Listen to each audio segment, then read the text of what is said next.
আবারও নৌকা তুলে পানি ফেলে নৌকা জাগালাম। ডান দিক থেকে এক এক করে 9 জন করে নৌকায় তুললাম। নৌকা ছেড়ে গেলে নামিয়ে দিয়ে আবারও নৌকা ফিরে এলো। শেষ ট্রিপে আমরা 2 জন সহ 5 জন নৌকায় উঠে নদী পার হলাম। সীমান্তের কাছাকাছি বাতেন ভাই নামে এক ভদ্রলোকের বাড়িতে রাত্রি কাটানোর পর সকালবেলায় আমার বন্ধু বাবুল আজাদ কান্না জুড়ে দিল।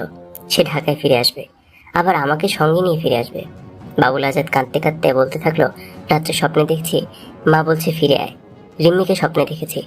রিম্মি হলো বাবুল আজাদ আর আমার বাসার ঠিক উল্টো দিকের বাসার মস্ত বড় এক ধনী লোকের মেয়ে। বাবুল আজাদের প্রেমিকা, খুবই ভালো মেয়ে, সব দিক দিয়েই ভালো। আচার ব্যবহার অমায়িক, দেখতে সুন্দরী, ভালো ছাত্রী, সবার প্রিয়। বেচারা রিম্মির অকাল মৃত্যু হয়েছে। আল্লাহর কাছে দোয়া করি রিম্মি যেন বেহেশতে যান। বাবুল আজাদ বলল, স্বপ্নের ভিতর রিম্মি আমাকে বলেছে, বাবুল তুমি যুদ্ধে যেও না, তুমি মরে গেলে আমাকে কে ভালোবাসবে? আমি কাকে ভালোবাসবো? তুমি ছাড়া আমি কাউকে ভালোবাসতে পারবো না। তুমি ফিরে এসো, নইলে আমাকেও নিয়ে যাও, ইত্যাদি ইত্যাদি বলতে বলতে সে কি কান্না বাবুল আজাদের। আমার কাছে বাবুলের দাবি, চলো আমরা ঘরে ফিরে যাই। কান্না যখন কিছুতেই থামাতে পারলাম না, তখন বললাম, তুই ফিরে যা, আমি ফিরে যাব না, আমি যুদ্ধে যাব। বাবুলের উত্তর, আমি তোকে ফেলে একা ফিরে যাব না, চল দুজনেই ফিরে যাই। আমি বললাম, না আমি ফিরে যাব না, তুই ফিরে যা। সে বলল, না আমি তোকে ছাড়া ফিরে যাব না। বাবুল আমাকে সঙ্গে নিয়ে ঘরে ফিরে আসবে, আমি ফিরে আসবো না। বাবুলের কান্না থামে না। এক পর্যায়ে বললাম, সীমান্তের কাছেই তো চলে এসেছি, চল আর একটু সামনে গিয়ে দেখি কি হচ্ছে, তারপর না হয় ফিরে আসবো। এরপর বাবুল আজাদ রাজি হলো, কান্না থামালো। আমরা এবার সীমান্ত লক্ষ্য করে চলতে শুরু করলাম। যতই সীমান্তের কাছে যাচ্ছি ততই বেশি করে গোলাগুলির আওয়াজ শোনা যাচ্ছে। অনেক চড়াই উতরাই পার হয়ে 2 জন বন্ধু মিলে ভারতের ত্রিপুরা রাজ্যের রাজধানী আগরতলায় গিয়ে পৌঁছলাম। পথের অনেক কাহিনী, সব লিখলে ফুরবে না। ভারতের যে জায়গায় আমরা গিয়ে উঠলাম সেই জায়গাটা বেশ উঁচু পাহাড়ের মতো, তবে পাহাড় না। এক জায়গায় উঠেই দেখি পোশাক পরা 4-5 জন আর্মি একটি বাংকারে দাঁড়িয়ে আছে এবং আরো 7-8 জন আর্মি দাঁড়িয়ে মানুষের সঙ্গে কথা বলছে। দেখি তো আমার আত্মারাম খাঁচছাড়া হয়ে গেল। আমি কোথায় এলাম? যে আর্মির ভয়ে সারা পথ কত কষ্ট করে এলাম, আর এখানে এসে সেই আর্মির একেবারে মুখের সামনে দাঁড়িয়ে পড়লাম। ভয় আমি হিম হয়ে গেলাম। কিছু সময় জ্ঞানশূন্য থাকলাম, তারপর ধীরে ধীরে তাকিয়ে দেখলাম জনগণের মাঝে কোনো প্রতিক্রিয়া নেই, সবাই যার যার কাজে ব্যস্ত। আমি ভীষণ অবাক হলাম, স্বপ্ন দেখছি না তো? পরে বুঝলাম, ও এটাই তো ভারত। এরা ভারতীয় আর্মি। পৃথিবীর সব দেশের আর্মির পোশাকই যে এক, সেটা আমার জানা ছিল না। আমরা শরণার্থী ক্যাম্পে বা শিবিরে না গিয়ে সোজা কলেজ টিলায় চলে গেলাম। কলেজ টিলা মানে আগরতলা MBB কলেজ ক্যাম্পাস। এই কলেজ টিলাতে বাংলাদেশের প্রাক্তন এবং বর্তমান ছাত্র নেতারা থাকেন। এখানেই ছাত্র সংগ্রাম পরিষদের অফিস। শেখ ফজলুল হক মনির নেতৃত্বে প্রাক্তন সম্পাদক, আওয়ামী লীগের প্রতিষ্ঠাতা চেয়ারম্যান, দৈনিক বাংলার বাণী এবং দৈনিক টাইমস পত্রিকার সম্পাদক বঙ্গবন্ধু শেখ মুজিবের ভাগ্নে আ.স.ম. রব, আব্দুল কুদ্দুস মাখন, M.A. রশিদ, শেখ ফজলুল কবির সেলিম, মিজানুর রহমান মিজান প্রমুখের তত্ত্বাবধানে কলেজ টিলা থেকে বাংলাদেশের ছাত্রদের তালিকাভুক্ত করে সামরিক প্রশিক্ষণ নেওয়ার জন্য ভারতের বিভিন্ন ক্যাম্পে পাঠানো হতো। এই কলেজ টিলাতে গিয়ে আমরা মনি ভাই, মাখন ভাই, রশিদ ভাই এবং মিজান ভাইয়ের সাথে দেখা করলাম। তারা বললেন, যতদিন ট্রেনিংয়ে যাওয়া না হয় এখানে থাকো। আমরা সারাদিন আগরতলায় ঘুরে বেড়াই, রাতে কলেজ টিলায় ঘুমাই। এমনি করে প্রায় মাসখানেক চলে গেল। আমরা সঙ্গে করে বাড়ি থেকে যে টাকা পয়সা এনেছিলাম তা শেষ হওয়ার উপক্রম হলো। এদিকে ট্রেনিংয়ে যেতে আরো বেশ কিছুদিন অপেক্ষা করতে হবে। এই অবস্থায় বন্ধু বাবুল আজাদ একদিন বলল, দোস্ত তুমি থাকো, আমি ঢাকায় যাই, গিয়ে বাড়ি থেকে টাকা নিয়ে আসি। আমি সঙ্গে সঙ্গে বাবুলের প্রস্তাব প্রত্যাখ্যান করলাম। বললাম, না, ট্রেনিংয়ে যতদিন না যাই ততদিন খেয়ে না খেয়ে কষ্ট করে থাকবো। খাওয়ার দরুন কষ্টে পড়ে গেলাম। দিনে এক মুঠো ভাত পাই তো পাই না অবস্থা। আর বাবুলের প্রতিদিনই একই কথা, তুই থাক, আমি ঢাকায় যাই, টাকা পয়সা নিয়ে আসি। আমি বলি, না, তুই ঢাকায় ফিরে গেলে আর আসবি না। বাবুল আমাকে বোঝায়, দেখ দোস্ত, আমি যদি এখান থেকে চলে যেতে চাই তাহলে কি চলে যেতে পারি না? তুই কি আমাকে আটকে রেখেছিস? আমি চলে যেতে চাইলে তো যে কোনো সময় চলে যেতে পারি। তোকে বলে যাওয়ার কোনো দরকার আছে? আমি এই জন্যই তোকে বলে যেতে চাই যাতে তুই মন খারাপ না করিস।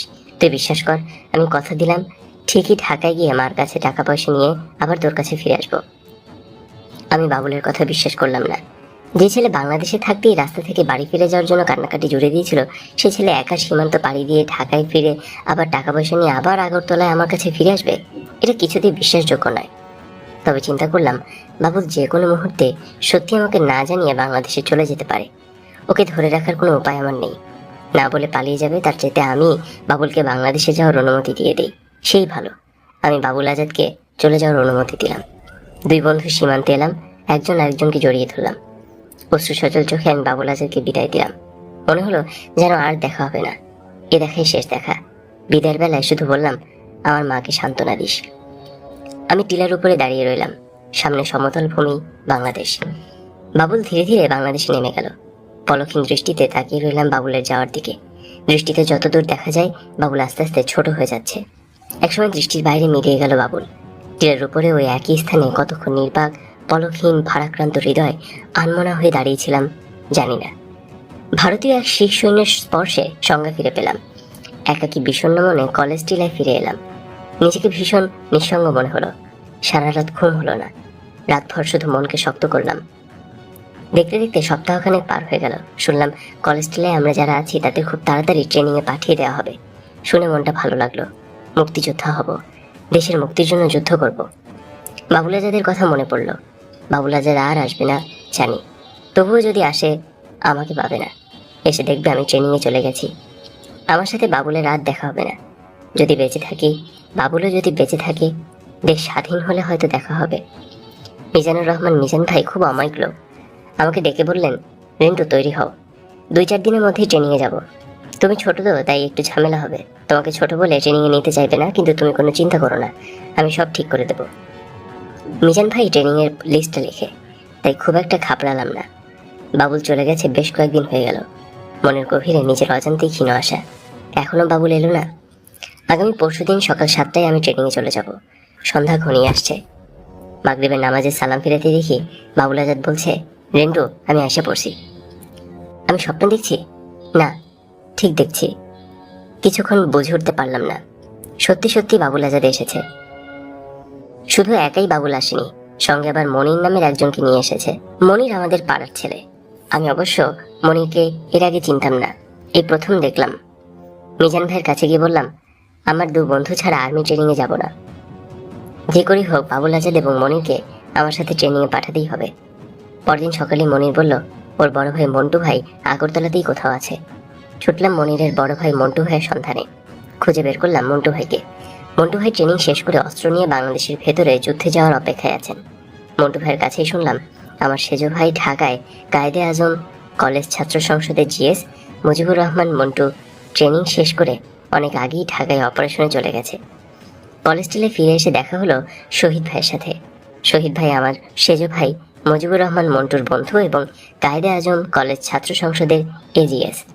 শহীদ ভাই আমাদের পরে যাবে টেনগুয়া ট্রেনিং ক্যাম্পে সামরিক প্রশিক্ষণ নেওয়ার জন্য। মিজান ভাইয়ের বদলতে পরের দিন সকালে আমরা 3 বন্ধু একটা মিলিটারি লরিতে উঠে বসলাম অন্যান্যদের সাথে। মিলিটারি লরিতে ওঠার আগে 3 জায়গায় আমাদের নাম লেখা হলো এবং আমাদের স্বাক্ষর নেওয়া হলো। সামরিক লরি আমাদের নিয়ে চলতে শুরু করলো। সন্ধ্যা নাগাদ লেম্বুচোরা নামক ট্রেনিং ক্যাম্পে পৌঁছে গেলাম। এই লেম্বুচোরা ট্রেনিং ক্যাম্পে ভারতীয় সেনাবাহিনীর মেজর KB সিং এবং মেজর RP শর্মার অধীনে 1 মাস সামরিক প্রশিক্ষণ শেষে 2 নং সেক্টরের সদর দপ্তর মেলাঘর থেকে অস্ত্রশস্ত্র নিয়ে বাংলাদেশের ভেতরে ঢুকে পড়লাম। 2 নং সেক্টর কমান্ডার মেজর খালেদ মোশাররফকে লেফটেন্যান্ট কর্নেল পদে পদোন্নতি দিয়ে তার নামের ইংরেজি প্রথম অক্ষর K অনুসারে গড়ে তোলা হয় K ফোর্স এবং এই K ফোর্সের অধিনায়ক হন খালেদ মোশাররফ। তখন 2 নং সেক্টরের কমান্ডারের দায়িত্ব নেন ক্যাপ্টেন থেকে সদ্য পদোন্নতি পাওয়া মেজর হায়দার। খুব সম্ভবত খালেদ মোশাররফ যখন 2 নং সেক্টরের কমান্ডার হন তখন হায়দার 2 নং সেক্টরের 2IC ছিলেন। আমরা যারা ভারতে সামরিক প্রশিক্ষণে মুক্তিযোদ্ধা হয়েছি, আমাদের প্রশিক্ষণকালে অসংখ্যবার অসংখ্য জায়গায় আমাদের নাম, পিতার নাম, বর্তমান ও স্থায়ী ঠিকানা, কতজন ভাই কতজন বোন, তাদের নাম ইত্যাদি বিষয় লিপিবদ্ধ করা এবং স্বাক্ষর নেওয়া হয়। এই জাতীয় বায়োডাটা দিতে গিয়ে আমরা বিরক্ত হয়ে পড়েছিলাম। ভারত সরকার যদি প্রয়োজন মনে করে ওই তালিকা ধরে এখনও আমাদের খুঁজে বের করে ফেলতে পারবে। একমাত্র কাদের সিদ্দিকী বীর উত্তমের কাদেরিয়া বাহিনী ছাড়া আমরা যারা ভারতে গিয়ে ট্রেনিং করে মুক্তিযোদ্ধা হয়েছি, এই মুক্তিযোদ্ধারাই মূল মুক্তিযোদ্ধা বা প্রথম মুক্তিযোদ্ধা। এই মুক্তিযোদ্ধারাই দেশে এসে ছাত্র যুবকদের ট্রেনিং দিয়ে আরও মুক্তিযোদ্ধা তৈরি করে। অর্থাৎ ভারতীয় প্রশিক্ষণপ্রাপ্ত মুক্তিযোদ্ধাদের থেকেই জন্ম নেয় দেশীয় প্রশিক্ষণপ্রাপ্ত মুক্তিযোদ্ধা। এই হলো ইন্ডিয়ান ট্রেন্ড এবং লোকাল ট্রেন্ড মুক্তিযোদ্ধা। এই মুক্তিযোদ্ধাদের সাথে এদেশের আপামর জনতা যোগ হলো মুক্তিবাহিনী।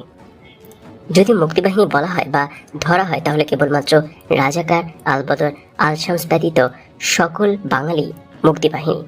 যেমন সেনাবাহিনী, সেনাবাহিনীর সকল সদস্যই যুদ্ধ করে না। সেনাবাহিনীর ইঞ্জিনিয়ারিং কোরের লোকদের দায়িত্ব হচ্ছে ব্রিজ, কালভার্ট, পুল ইত্যাদি তৈরি করা, যুদ্ধ করা নয়। আবার সেনাবাহিনীর মেডিকেল কোর বা সিগন্যাল কোর এর সদস্যরা যুদ্ধ করে না। মেডিকেল কোরের দায়িত্ব হচ্ছে আহত সৈনিকদের চিকিৎসা করা, যুদ্ধ করা নয়। সিগন্যাল কোরের দায়িত্ব হচ্ছে সিগন্যাল দেয়া, যুদ্ধ করা নয়। সেনাবাহিনী সাপ্লাই কোরের লোকেরা যুদ্ধ করে না, কিন্তু যুদ্ধের রসদ, গোলাবারুদ, খাবার ইত্যাদি সবকিছু সাপ্লাই করা বা পৌঁছে দেওয়ার দায়িত্ব হচ্ছে সাপ্লাই কোরের। সেনাবাহিনীর পদাতিক, ইনফ্যান্ট্রি, গোলন্দাজ অর্থাৎ আর্টিলারি ইত্যাদি কোরের কাজ হচ্ছে যুদ্ধ করা। সেনাবাহিনীর পদাতিক, গোলন্দাজ ইত্যাদি কোরের কাজ শত্রুকে আক্রমণ করা বা শত্রুর আক্রমণ প্রতিহত করা, অর্থাৎ সাধারণ ভাষায় যুদ্ধ করা। Engineering core, signal core, medical core, supply core ইত্যাদি সকল কোর মিলেই হয় সেনাবাহিনী। এখন যদি ইঞ্জিনিয়ারিং কোরের লোকেরা ব্রিজ বা পুল না বানিয়ে দেয় তাহলে সৈনিকেরা নদী পার হতে পারবে না। মেডিকেল কোর চিকিৎসা না করলে আহত সৈনিক সুস্থ হতে পারবে না। সিগন্যাল কোর সিগন্যাল না দিলে সৈনিকেরা বুঝতে পারবে না। সাপ্লাই কোর সাপ্লাই না দিলে সৈনিকরা গোলাবারুদ পাবে না, খাবার পাবে না। যুদ্ধ করতে হলে উল্লেখিত সকল কিছু চাই। এই সকল কিছু মিলেই হয় যুদ্ধ। আমাদের মুক্তিযুদ্ধ সকল কিছু মিলেই হয়েছে। যেমন নৌকার মাঝি মুক্তিযোদ্ধাদের নদী পার করিয়ে দিয়ে ইঞ্জিনিয়ারিং কোরের দায়িত্ব পালন করেছেন। গ্রাম্য ডাক্তার বা ওষুধের দোকানদার মুক্তিযোদ্ধাদের চিকিৎসা দিয়ে মেডিকেল কোরের কাজ করেছেন। গ্রামের কৃষক পাকিস্তানি সেনাবাহিনীর গতিবিধির খবর মুক্তিযোদ্ধাদেরকে দিয়ে সিগন্যাল কোরের ভূমিকা নিয়েছেন। গ্রামের মা ভাত রেঁধে খাইয়েছেন এবং সাধারণ মানুষ অস্ত্র দিয়ে গুলির বোঝা মাথায় করে মুক্তিযোদ্ধাদের পৌঁছে দিয়ে সাপ্লাই কোরের কাজ করেছে। তবেই না কেবল আমরা মুক্তিযোদ্ধারা যুদ্ধ করেছি, আমরা মুক্তিযোদ্ধারা পদাতিক বা গোলন্দাজ কোরের কাজ করেছি। গোটা 7.5 কোটি বাঙালি ইঞ্জিনিয়ারিং, মেডিকেল, সিগন্যাল, সাপ্লাই ইত্যাদি কোরের কাজ করেছেন এবং এই সকল কোরের সমন্বয় অর্থাৎ মুক্তিযোদ্ধা জনতার সমন্বয় সৃষ্টি হয়েছে মুক্তিবাহিনী।